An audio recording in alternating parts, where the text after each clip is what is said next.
Hello everyone, welcome back to my channel. Let's talk about local temp table versus global temp table.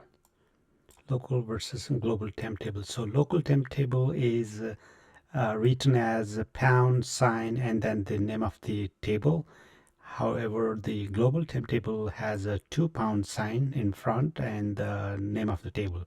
So this is considered local temp table, and this is considered the global temp table. So what is the difference? So local is visible only during the current session, and it cannot be called from another session outside of the current session. So it can only be called in during that particular session, and it drops automatically when the session is terminated or ends. So the table is dropped. Okay, same thing with the global temp table. It is available across multiple sessions.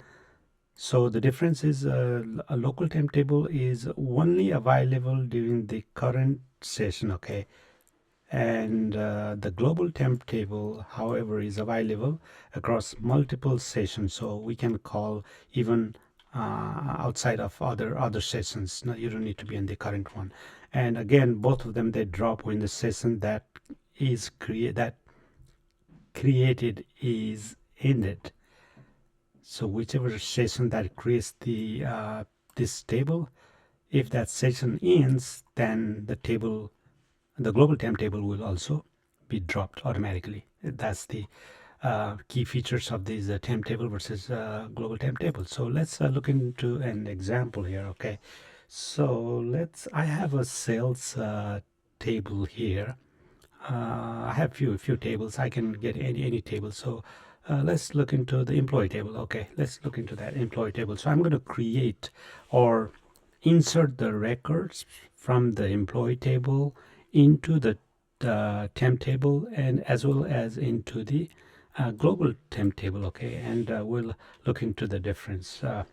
So let's do. I'm going to do select all into pound temp one. Okay, so temp one, which is going to be my local temp table, into from which one? From, let's do employee. Okay, I got employee table. Let's do employee.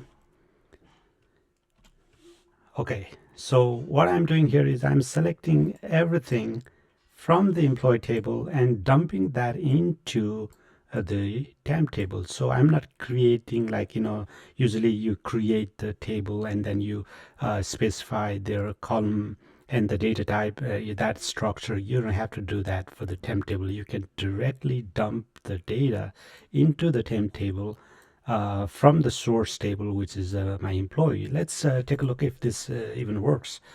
Give it a try here. Execute. And 10 rows affected. Yay, we got it. Okay, so to look at if I got the data, so I'm going to bring both the objects. Okay, one is I'm going to bring this object and let's do select all from employee. This is my source. I'm going to pull both the table to check if I got all into that temp table. Okay, so I'm going to select this temp table, bring it here again, and let's run these two lines 18 and 19. They should be 10 rows each, exactly matching. If I bring this window a little bit further up, and if I make a little bit more room here and squeeze this down a little bit, there you go. So I have 10 records here and 10 records here. So altogether, how many records I have? 10, 20. That is from employee, and another one is from the temp table, which is the local temp table. So what I did initially is selecting all into the temp table, temp one, from my employee table. So what I did, I dumped everything from the employee table into the temp table. So now, since this temp table has been created from the source table employee, that's what I'm getting this result says, because this one is from this query, correct? Otherwise, if the table wasn't created, then this result won't be there, correct? They're exactly same, right? Because this is the employee table has been dumped into the temp table. So that is what the temp table is.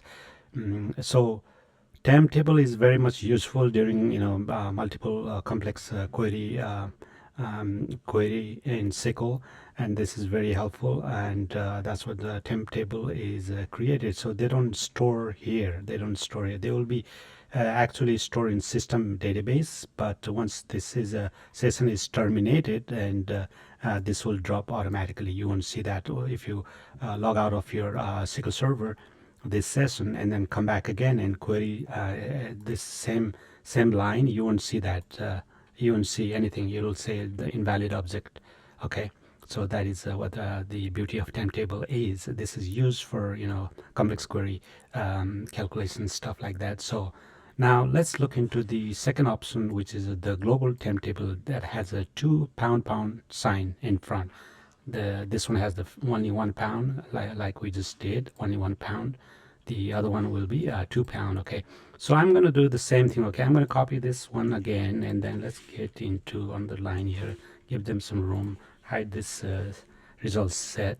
So I'm going to put £2 sign here, £2, and then give it a name temp2. Okay, so again I'm doing select all into this temp table with £2 sign, and this is called global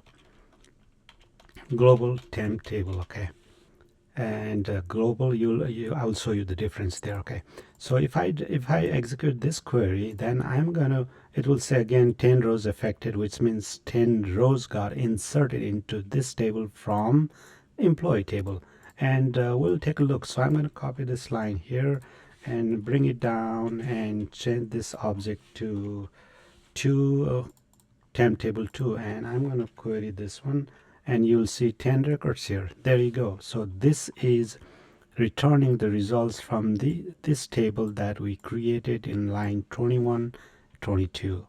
Okay, this is the global temp table. Now the difference of the global temp table is I can query this object. So if I copy this code and bring into a new query window, and then so the new query window will be my differentiation, right?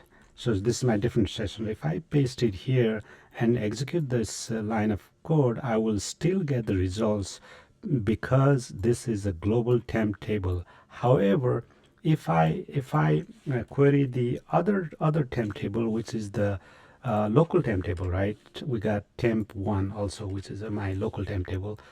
This one right here. So if I query this one, do you think I will get it? Let's take a look. See, it will say invalid object name temp table. Hey, I cannot find that object. What do you mean, right? Obviously, because this is local. Local means it is only going to work within that current session, and this is our current session.